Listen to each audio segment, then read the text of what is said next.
안녕하세요. 서울 근교에 살고 있는 이혼한 지 얼마 되지 않은 30대 여자예요. 이혼 사유는 남편이 제가 싫어졌다는 것이었는데요. 한때는 제가 없으면 하루도 살 수 없다던 사람이었는데 이혼할 무렵엔 함께 있는 것이 숨 막힌다고 하더라고요. 꼴도 보기 싫다면서요. 그렇게 남편과 이혼하고 난 후 그 인간과 재회하게 된 것은 응급실이었네요. 이혼 후 어떤 일이 일어났는지 들어보실래요? 대학병원에서 간호사로 일하면서 같은 병원 의사였던 남편을 만나 결혼했거든요. 그리고 몇 년 뒤 남편은 독립해서 새 병원을 개원했고 전 여전히 대학병원 응급실에 남아 있었고요. 시댁에서는 무척 잘 대해주셨는데 그 흔한 시집살이는커녕 명절에도 바쁘면 오지 않아도 되니 한가할 때 밥이나 한 끼 먹자고 권해주실 만큼 쿨하고 열린 분들이셨어요. 덕분에 남편과는 서로의 자리에서 각자 일에 최선을 다할 수 있었죠. 남편은 시댁 부모님의 도움으로 개원할 수 있었는데, 그런데 병원에 환자가 늘어나면 늘어날수록 남편이 점점 변해가기 시작하더라고요. 예민한 건 둘째치고 점점 절 배우자가 아닌 도우미 정도로 여긴다는 기분이 들 때도 있었어요. 청소는 제대로 하는 거 맞아? 이불 빨래는 언제 했어? 숨 쉴 때마다 목이 쾌쾌해. 여보, 나 밤샘 근무하고 이제 들어왔어. 눈 밑에 다크서클 안 보여? 아, 그랬어?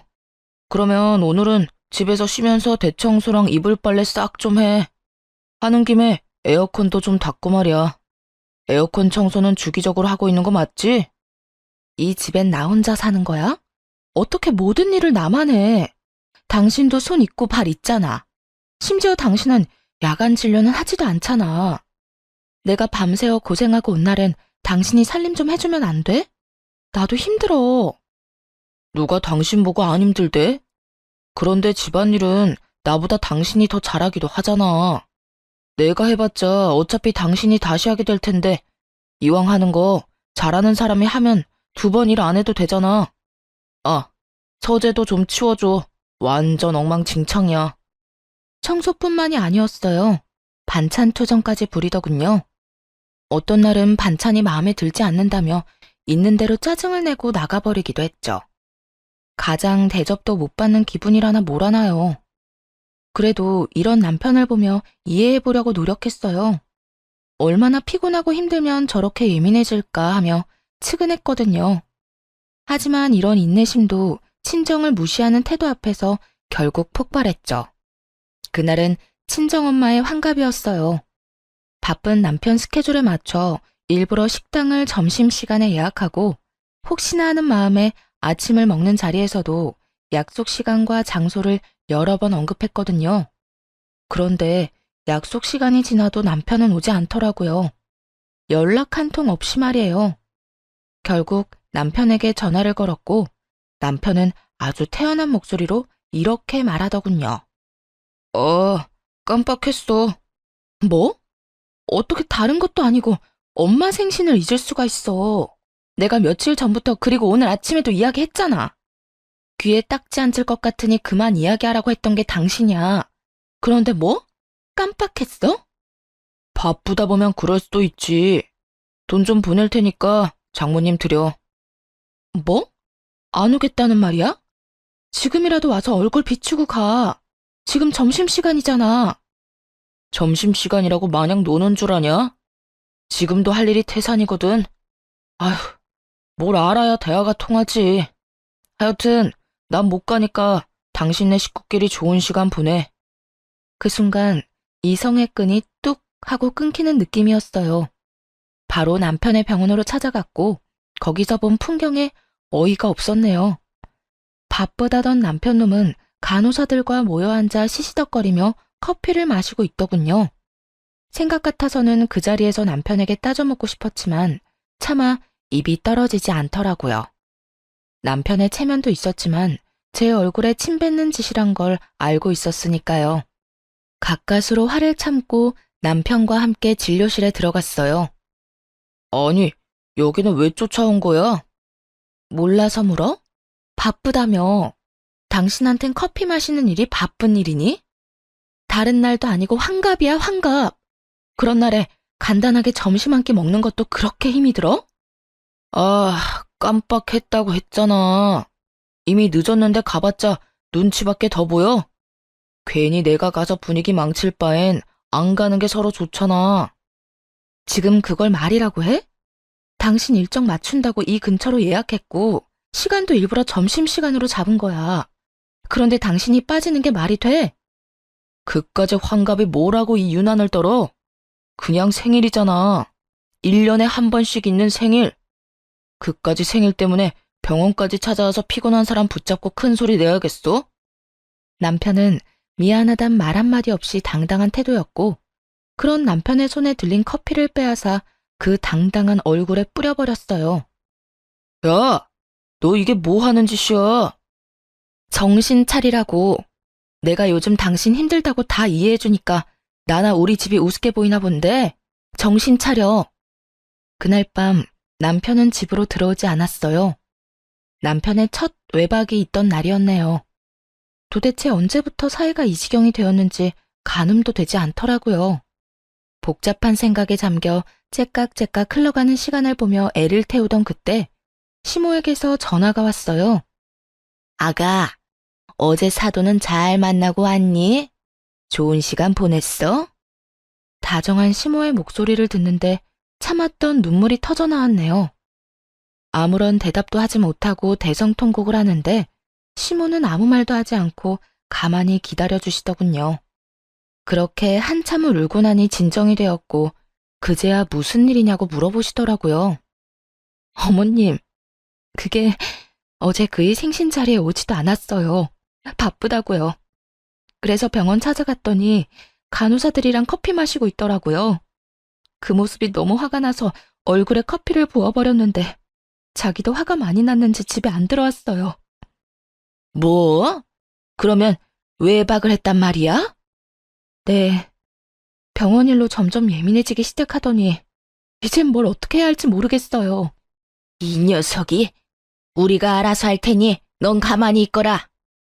그날 저녁 시댁에선 저와 남편을 불렀고 시댁에 도착했을 즈음엔 이미 한바탕 난리가 났더라고요. 벼락같이 호통을 치는 시부와 그런 시부 앞에 무릎 꿇고 앉아있는 남편. 남편은 아무 말도 못하고 고개만 숙이고 있더군요. 이 녀석아, 내가 너 이딴 식으로 집사람 마음고생시키라고 병원 열어준 줄 알아? 대학병원 있을 때보다 사는 게 편해졌으면 가정에 더 잘할 생각을 해야지. 그걸로 네 마누라한테 생색이나 내고 바쁘다는 핑계로 사돈 어른 생신도 나몰라라 해? 생색이 아니라 정말 피곤해서 좀 예민해진 거예요. 생신은 정말 깜빡했어요, 아버지. 그런 정신머리 가지고 병원은 어떻게 이끌어가는 게야? 이딴 식으로 굴 거면 지금이라도 간판 내리거라. 아버지, 제가 잘못했어요. 앞으로는 절대 그런 일 없도록 할게요. 너 이 녀석, 다신 이딴 일로 집사람 눈에서 눈물 빼지 마라. 알겠어? 네, 알겠어요. 여보, 내가 미안해. 앞으로 이런 일 없도록 할게. 약속해. 개원 당시 워낙 받은 도움이 커서 시부모님들 말씀이라면 꼼짝도 못하던 남편이었죠. 이번에도 마찬가지였어요. 진심이라고는 느껴지지 않았지만 용서를 구하기는 하더라고요. 그리고 한동안은 잘하는 척도 했고요. 하지만 그럴수록 남편의 마음은 이미 떠난 것이 느껴졌어요. 아니, 단순히 마음이 떠난 것이 아니라 다른 이유가 있을 거라 확신하게 되었죠. 그렇지 않고서야 둘 사이에 큰 다툼이 있었던 것도 아니었고 기분이 상한 일도 없었는데 사람이 저렇게까지 변한 것은 말이 안 되니까요. 혼자 고민을 하다가 남편 병원에서 일하고 있는 동기에게 물어보기로 했네요. 꽤 긴 시간을 남편과 함께 보내는 친구이니 이유를 알지 않을까 해서였죠. 지연아, 혹시 우리 남편 요즘 무슨 일 있어? 원장님? 아니, 왜? 무슨 일 있으시대? 아니, 요즘 좀 이상해서 혹시 너는 알까 해서 연락해봤어. 요즘? 이상한 건 없었는데. 조금 예민하시긴 했지. 뭐 그거야 그럴 수도 있는 일이니까. 그거 말곤 다른 이상한 점은 없었는데. 아, 혹시 우리 남편 여자 있는 건 아니겠지? 100번은 넘게 고민하고 물은 말이었는데 이 말을 들은 친구는 듣자마자 깔깔거리고 웃더라고요. 자신이 아는 한 그럴 리가 없다고 말이죠. 뭐? 넌 말이 되는 소리를 해. 네 남편을 어떻게 나보다 더 모르니? 네 남편 매일 병원에서 살다시피 하고 진료 끝나면 바로 집에 가는데. 친구들도 점심시간에 잠시 병원에 와서 보고 가는 게 전부고 따로 약속 잡는 일도 없으신 것 같고 말이야. 너도 요즘 많이 피곤한가 보다 그런 생각까지 하는 거 보면 서로 예민하다 보면 자주 부딪히고 또 그러다 보면 별 생각이 다 드는 법이야. 그래 알겠어. 우리 남편한텐 내가 이런 이야기 한 거 비밀로 해줘? 당연하지. 얼른 좀 쉬어. 믿었던 친구였어요. 동기들 가운데서도 친했고 무엇보다 유부녀이기에 이런 마음을 더 잘 이해하고 상황을 객관적으로 볼 거라 생각했죠. 그런 친구의 조언을 듣고 나서도 이상한 기분은 사라지지 않았지만요. 그래서 결국 남편의 뒷조사를 시작했네요. 다들 뒷조사만 했다 하면 무슨 판도라 상자 열리듯 남편이 숨기고 있던 모든 것이 밝혀지곤 하던데 아니었어요. 허무할 정도로 아무것도 없더라고요. 친구의 말처럼 병원과 집을 오가는 단순한 생활의 반복이었거든요. 가끔 친구를 만나기도 했지만 다 남자들일 뿐만 아니라 그것마저도 차를 마시거나 편의점에서 캔 음료나 마시곤 헤어지는 게 전부더라고요. 술은 입에도 대지 않았고요. 병원에서 회식을 해도 1차에서 끝내곤 혼자 병원에 들러 나머지 일을 보곤 집으로 돌아오곤 했더군요.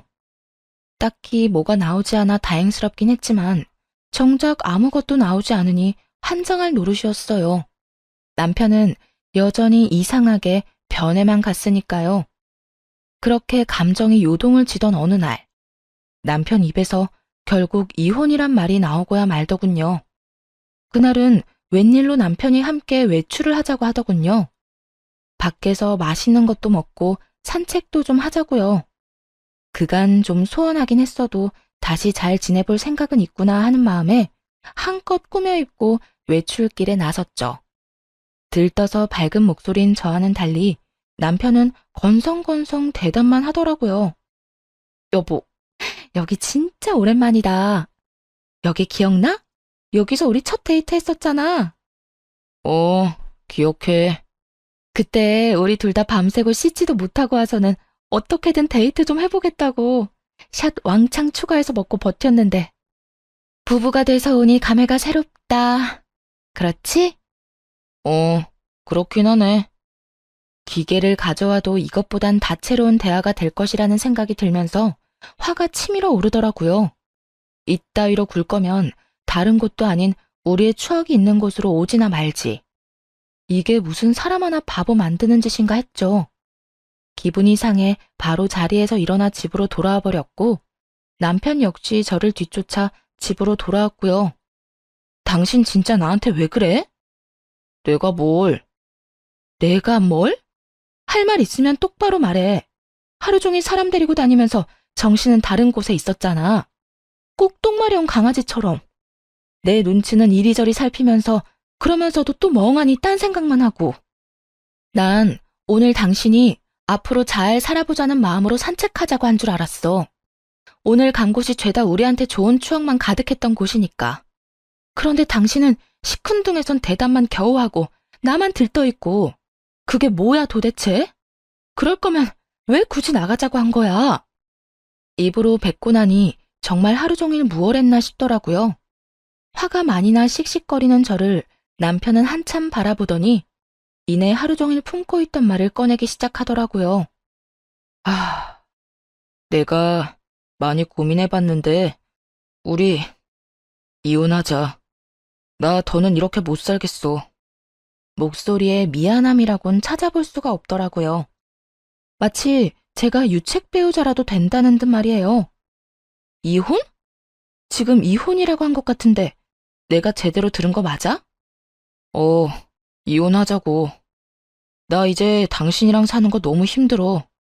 그러니까 오늘 하루 종일 한 짓이 사실은 데이트가 아니라 당신 마음 정리할 시간이 필요했던 거네? 말하자면 마지막 점검 같은 거였어. 맞아? 뭐 그런 건 아닌데 당신하고 돌아다니면서 마음이 더 확고해지긴 했어. 내가 뭘 어떻게 했다고 그렇게 힘들어? 내가 당신을 힘들게 해? 그냥 당신이랑 같이 사는 것 자체가 힘들어. 당신이 뭘 잘못한 게 아니라 그냥 내가 이제 당신을 안 사랑해. 마음이 다 찢어지게 상처가 되는 말을 참 무덤덤하게도 하더군요. 마치 책을 읽듯 아무런 감정도 없이요. 그래도 함께한 세월이 얼만데 남은 정도 없다는 듯 말이에요. 이젠 사랑하지 않으니 이혼하자는 말을 듣는데 스스로가 너무나도 초라하고 또 비참하더라고요. 그리고 문득 나는 이 사람을 사랑하나? 하는 생각을 해봤어요. 그런데 저 역시 이 사람을 사랑하고 있진 않더라고요. 그냥 내가 한 선택이니 그냥 저냥 되는 대로 맞춰가며 어떻게든 살고 있었던 거죠. 우리 부모님 생각해서 그냥 참고 살아보려고도 했는데 이렇게 아무 감정 없이 살아서 뭐하나 하는 생각이 들더라. 이혼만 해주면 재산도 섭섭하지 않게 줄게. 그러니까 조용히 이혼만 해줘. 나 당신이랑 소송 같은 거 할 힘도 없고 마지막을 그렇게 지저분하게 끝내고 싶지도 않아. 알겠어. 그래, 하자. 이혼. 구질구질하게 눈물이라도 흘리며 매달릴 거라 예상했었는지 남편은 그제야 놀란 눈을 하고는 똑바로 쳐다보더라고요. 왜? 내가 울면서 매달리기라도 할 줄 알았어? 아니, 그건 아닌데 좀 더 이유를 물을 거라고는 생각했어. 나 싫다는데 물어서 뭐해. 들어봤자 상처만 깊어질 텐데 뭐. 당신 말 듣고 생각해보니까 나도 당신 사랑하는 건 아니더라.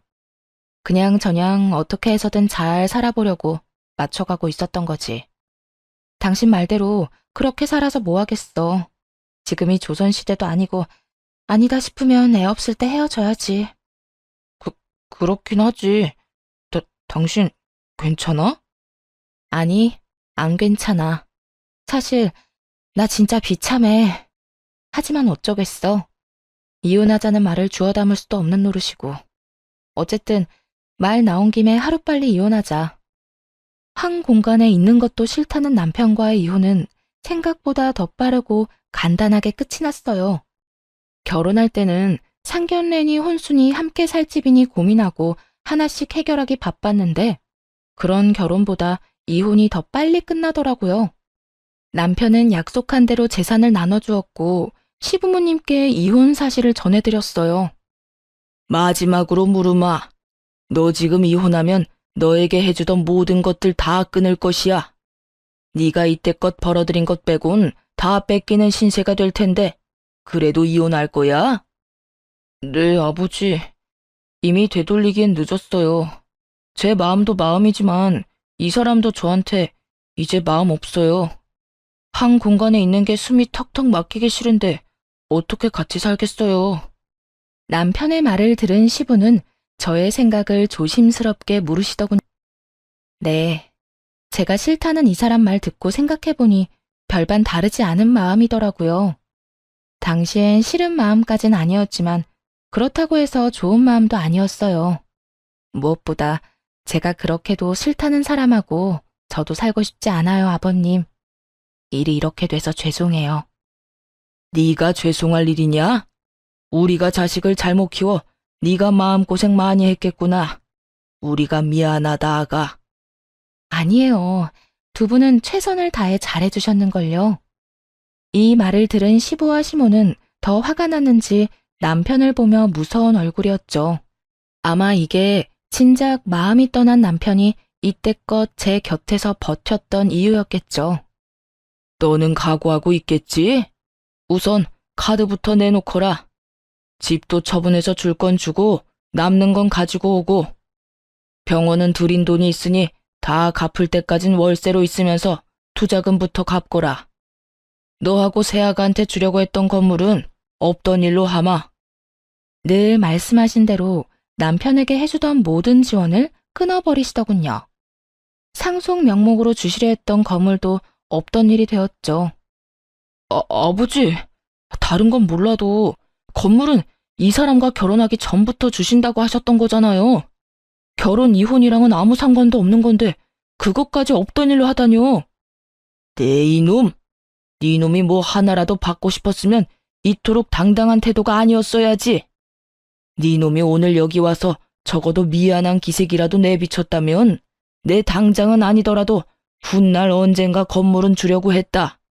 그런데 지금 미안한 척만 하지 진심 어린 반성이란 없지 않느냐?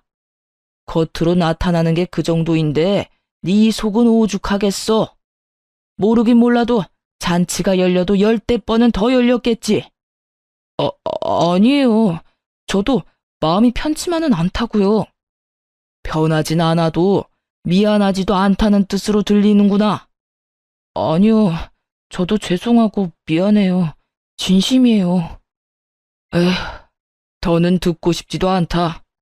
내가 병원을 남겨둔다고 해서 괜한 기대는 하지 말거라. 말한 대로 투자금이 적지 않기에 그 돈은 회수하려고 남겨두는 것이니. 그러니 허튼 짓 하지 말고 빚이나 잘 갚아. 시부는 투자금 회수 목적으로 월세를 내는 대신 병원은 유지할 수 있도록 해주시더라고요. 이미 마음 떠난 사람과 이혼하면서 재산이라도 넉넉히 받아왔으니 그만하면 괜찮은 이혼이다 싶었죠. 거기에다 남편이 가진 것까지 다 신기루가 되어 사라졌으니 복수도 이만하면 되었다고 생각하기도 했습니다. 비록 제대로 된 이유는 끝까지 알 수 없었지만 말이에요. 단순히 이제 사랑하지 않는다는 이유로 이혼하겠다는 말을 그대로 믿은 것은 아니었기에 더 조사를 해봤지만 아무리 찾아봐도 이렇다 할 만한 것은 나오지 않았거든요. 하지만 하늘은 저와는 생각이 달랐나 봅니다. 운명의 장난인지 전 남편과 이혼하고 2달쯤 뒤 이혼의 진짜 이유를 알게 되었으니까요.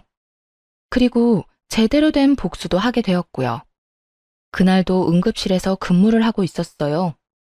크고 작은 사고가 많은 응급실이라 늘 긴장된 상태로 대기하는 편인데 그날따라 유난히 심하게 두근거리더라고요. 오늘따라 왜 이렇게 안절부절 못해? 집에 무슨 일 있어? 이혼한 돌싱녀가 집에 일이 있을 게 뭐가 있어. 그냥 계속 뭐가 이상해. 느낌이 싸해.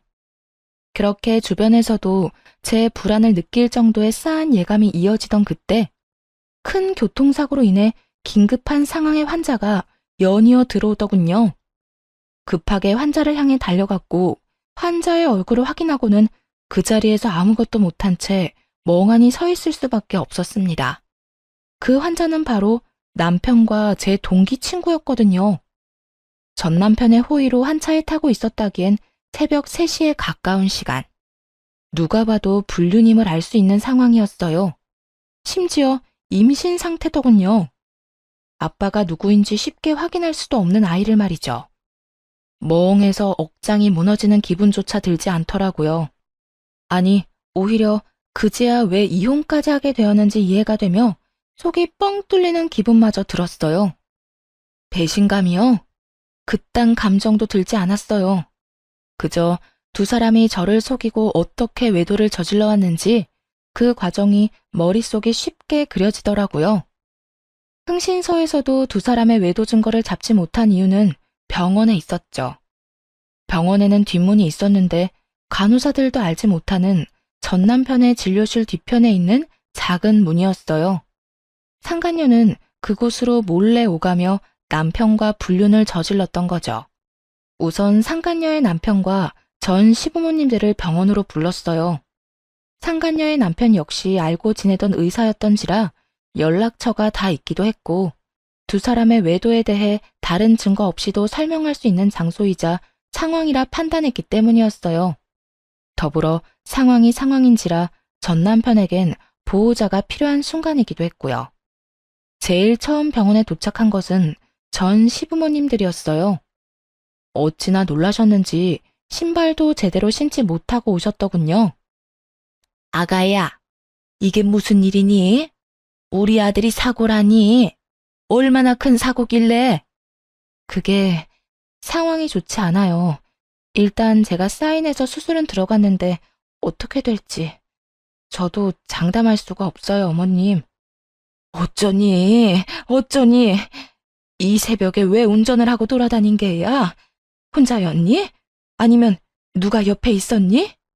그게 혼자는 아니었어요.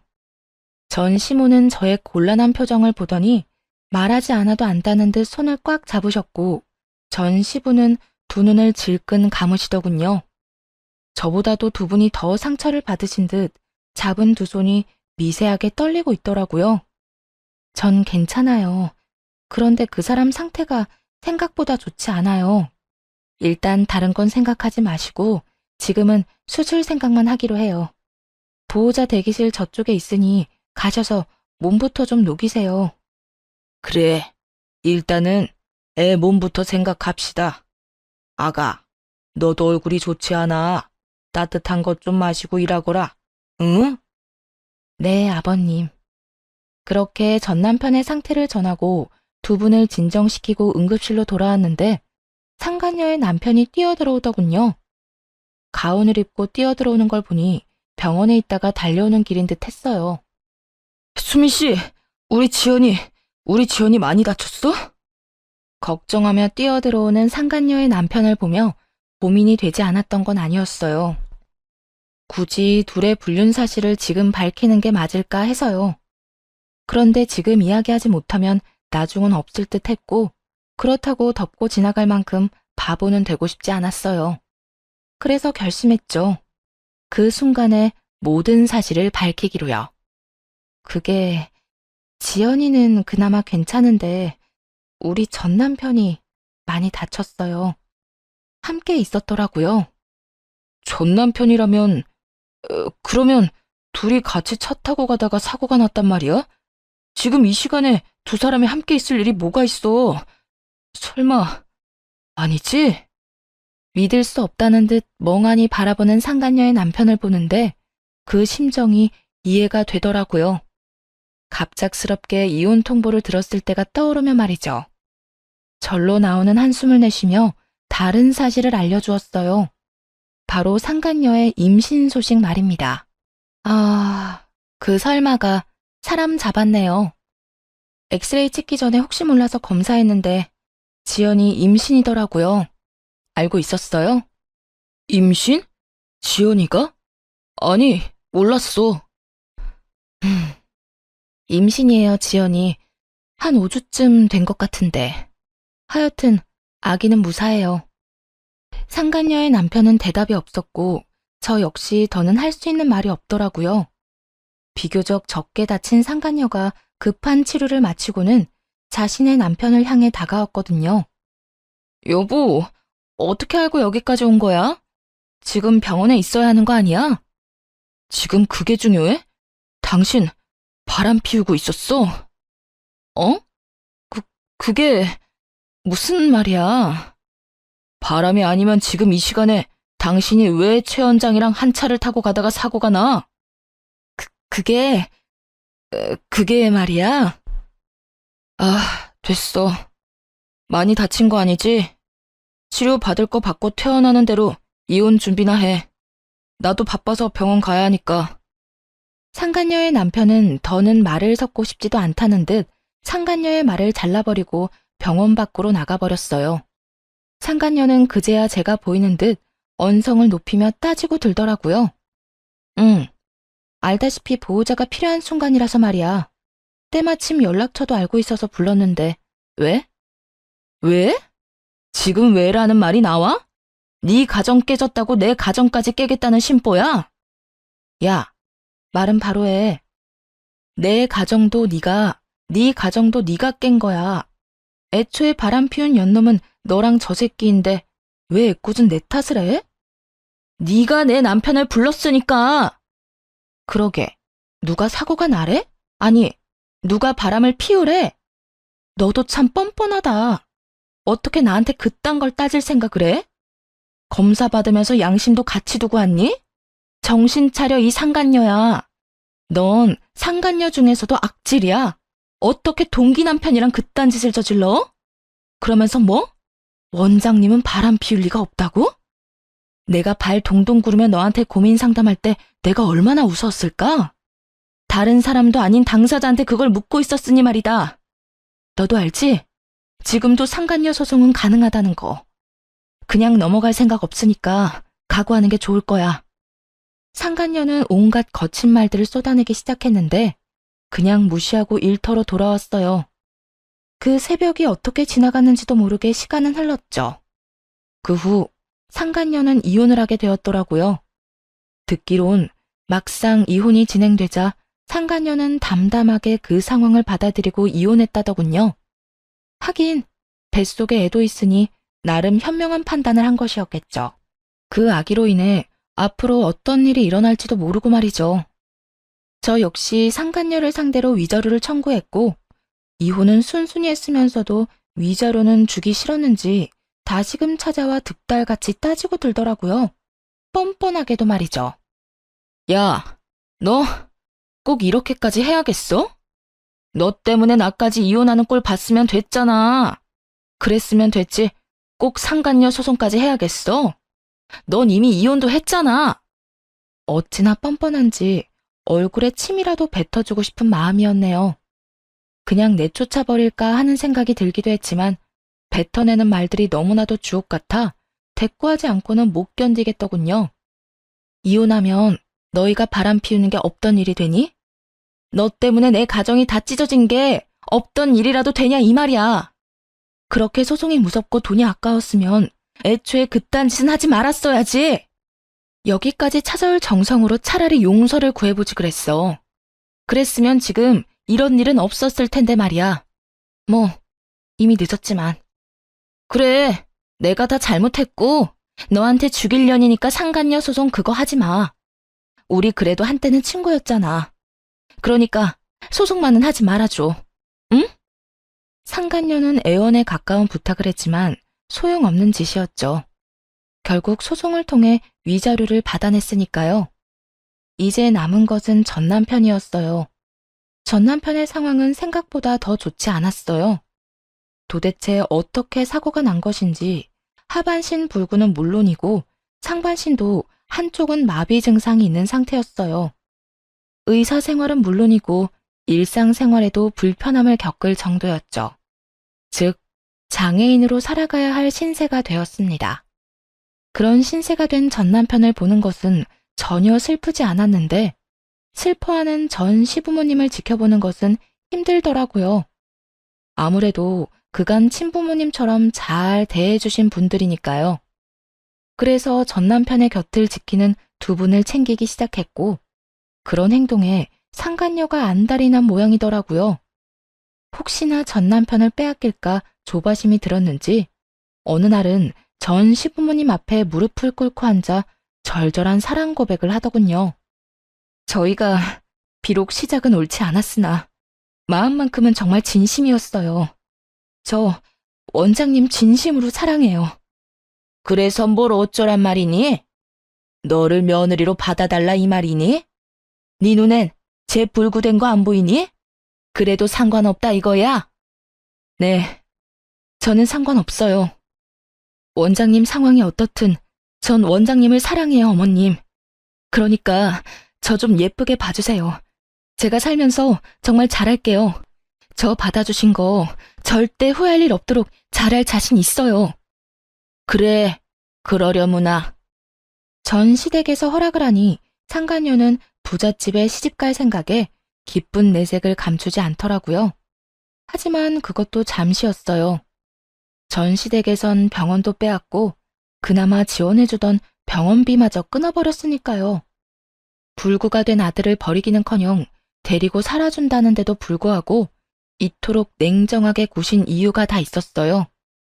저와 전 남편이 이혼한 이유가 상간녀 때문이라는 걸 다 아시기도 했고 무엇보다 전 남편 옆을 지키고자 하는 상간녀의 의도가 뻔히 보였기 때문이었죠.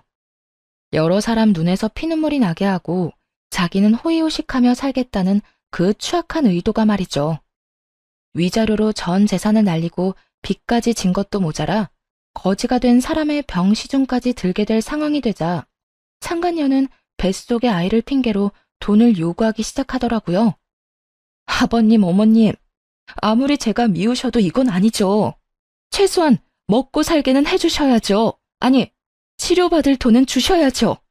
그렇게 사랑하는 사이라고 하더니 이 이야기 못 들었나 보구나. 우린 우리 며느리랑 이혼한다고 하는 순간부터 모든 경제적인 도움은 주지 않기로 했었다. 그러니 네가 그렇게나 사랑한다던 우리 아들, 네가 알아서 잘 보살피며 살아보거라. 우린 네가 무슨 말을 하든지 간에 눈 하나 깜빡하지 않을 것이니. 그러면 이 아이는요? 알고 계시죠? 저 임신한 거. 그리고 이 아기 전 남편 아기도 아니라는 거요. 그러면 이 아기가 누구 아기겠어요? 이 아기 최 원장님 아기예요. 그러니까 아기 생각해서라도 조금만 도와주세요. 최 원장님 몸도 저렇게 되고 앞으로 원장님 인생의 자식은 이 아기뿐일 텐데 이러다 아기마저 잘못되면 어떻게 해요? 상간녀의 말에 두 분도 흠칫하시더라고요. 그럴 수밖에 없겠죠. 아무래도 아들은 불구가 되어 다신 이세를 보는 건 힘들 것 같은 상황인데 그런 상황에서 뱃속에 아들의 아기가 있다니까요. 멈칫하는 두 분을 보며 상간녀는 묘한 미소를 지어 보였고 그런 상간녀에게 저와 전 남편만 알고 있던 사실을 알려주기로 했습니다. 차마 부모님께도 말씀드리지 못한 사실을요. 야, 헛소리 좀 작작해. 네 뱃속의 아기가 그 사람 아기라고? 웃기고 있네. 내 전 남편 아기 못 가져. 뭐라고? 그게 무슨 말이야? 배웠다는 사람이 이것도 못 알아들어? 네가 그렇게 사랑한다던 최 원장, 무정자증이라 아기 못 가진다고. 그래요. 전 남편은 무정자증이었어요. 결혼 2년 차에 자연 임신이 되지 않아서 병원에서 알게 된 사실이었죠. 부모님이 아시면 너무 속상해하실 것 같아 일단 숨기며 이세에 대한 마음은 그때 접었고요. 그런데 그런 사실을 모른 채 전 남편의 아기라고 우겨대니 참 기가 다 막히더라고요. 모든 사실이 밝혀지자 상간녀는 고함을 질러대며 끝까지 저를 모함하기 시작했어요. 거짓말 하지 마. 너 지금 나랑 이 사람 잘 먹고 잘 살까봐 일부러 없는 말 지어내는 거지? 난 분명히 원장님 아기를 가졌는데 무정자증이라니. 아니, 무정자증이라도 가능성은 있는 거잖아. 참 가능성이 있겠다. 그렇게라도 우겨보고 싶은 것 같은데 우길 걸 우겨. 정 우기고 싶으면 나처럼 증거를 내밀어 보든지. 들어보니 네 전 남편 아기도 아니라던데 도대체 남자가 몇 명인 거니? 어디 숨겨둔 원장이 또 있기라도 한 거야? 뭐야? 너 지금 누굴 모함하는 거야? 그렇잖아. 내가 검사 결과를 봤으니 네가 임신한 것도 저 사람이 무정자증인 것도 확실한데 아기 아빠는 누구인지 알 수가 없고 이런 상황에선 다른 가능성이 떠오르지 않겠어? 아니야. 정말 아니라고. 아니에요, 아버님, 어머님. 설마 이 여자 말 다 믿는 건 아니죠? 지금 저 때문에 이혼하게 됐다고 화가 나서 이러는 거예요. 정말이에요. 제 말 믿어주셔야 해요. 전 남편이 무정자증이라는 사실에 상간녀도 그렇지만 부모님들도 충격이 크신 듯 하더라고요. 전 남편의 상태도 충격이지만 인간의 탈을 쓰고 아무렇지 않게 거짓말을 해대는 상간녀의 언행에 대한 충격이 더 큰 듯 했으니까요. 닥치지 못해? 네 말이 사실인지 아닌지는 출산하면 밝혀질 것이고 그때 유전자 검사에서 네 말이 사실이라면 내 너에게 사과하고 내 재산 전부를 네 뱃속의 아기한테 물려주마. 하지만 그렇지 않다면 각오하는 것이 좋을 게야. 감히 다른 것도 아니고 핏줄을 두고 장난친 죄는 받아야 하지 않겠니? 전 시부는 처음 보는 무서운 표정을 지으며 상간녀를 몰아세우기 시작했어요. 아니에요. 정말 저는 맹세코 다른 남자는 없었어요. 믿어주세요. 그렇게 확신한다니 출산 때까지 기다릴 필요도 없겠구나. 들어보니 대하 유전자 검사도 있다고 하던데 그걸로 진행하자꾸나. 네 말대로 네 뱃속의 아기가 우리 아들 핏줄이라면 우리한테 귀한 손주인데 힘들게 키울 수는 없는 노릇이니 말을 끝낸 전 시부는 눈짓으로 상간녀를 붙잡아달라고 부탁해왔고 전 상간녀를 붙잡았어요. 붙잡힌 상간녀는 발악하며 고함을 질러대더라고요. 이거 놔! 이건 놓으라고! 너 태아 유전자 검사가 쉬운 줄 알아? 아직 합법으로 정해진 것도 아니라고! 이거 놔! 이거 놓으라고! 다 널 위해서 이러는 거야.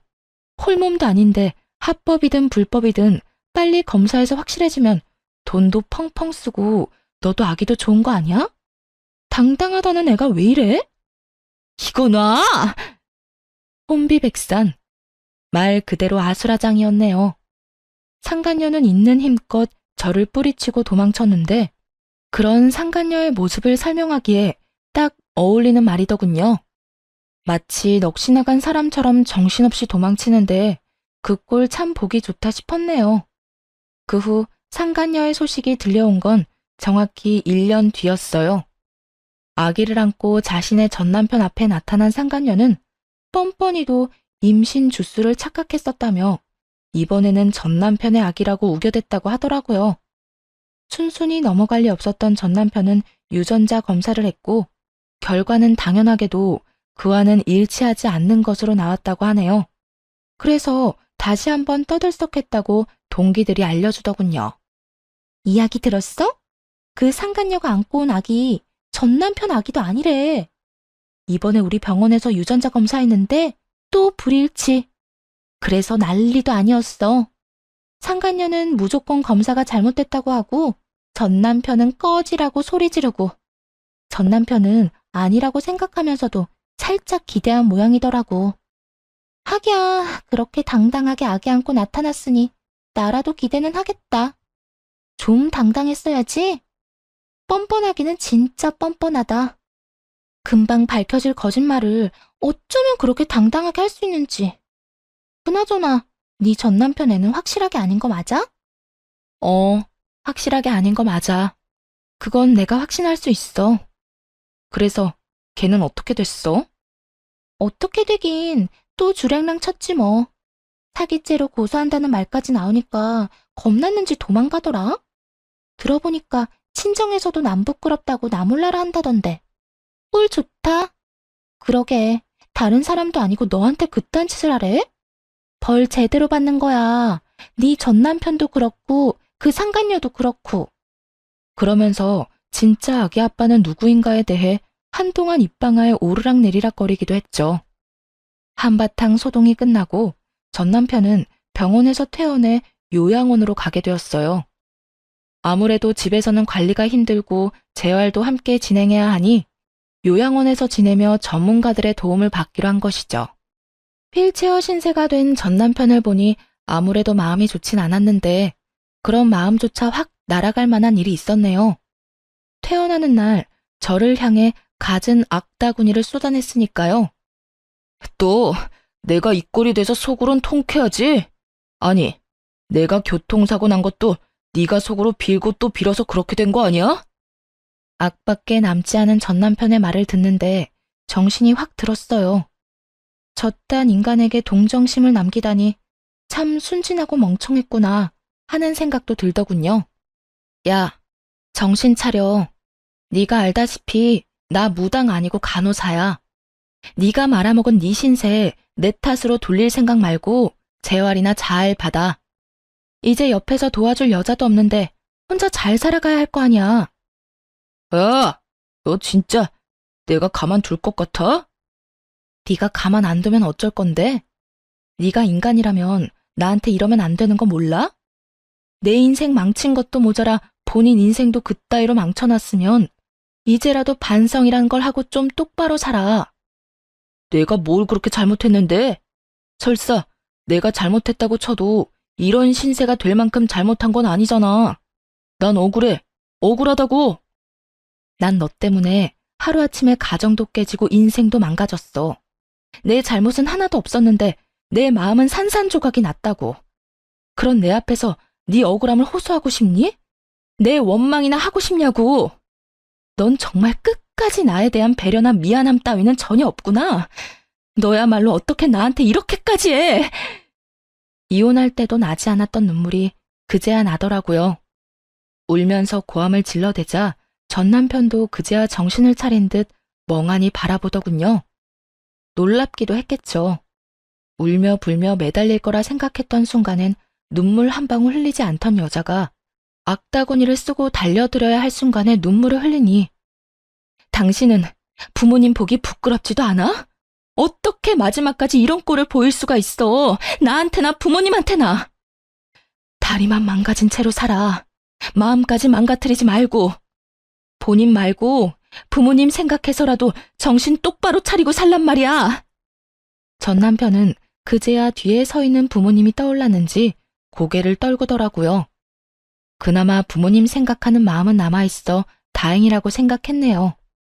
그 후 전 남편을 보는 일은 없었어요. 가끔 전 시부모님과는 만나 식사를 하거나 시간을 가지곤 하는데 그때도 전 남편의 이야기는 전혀 하지 않습니다.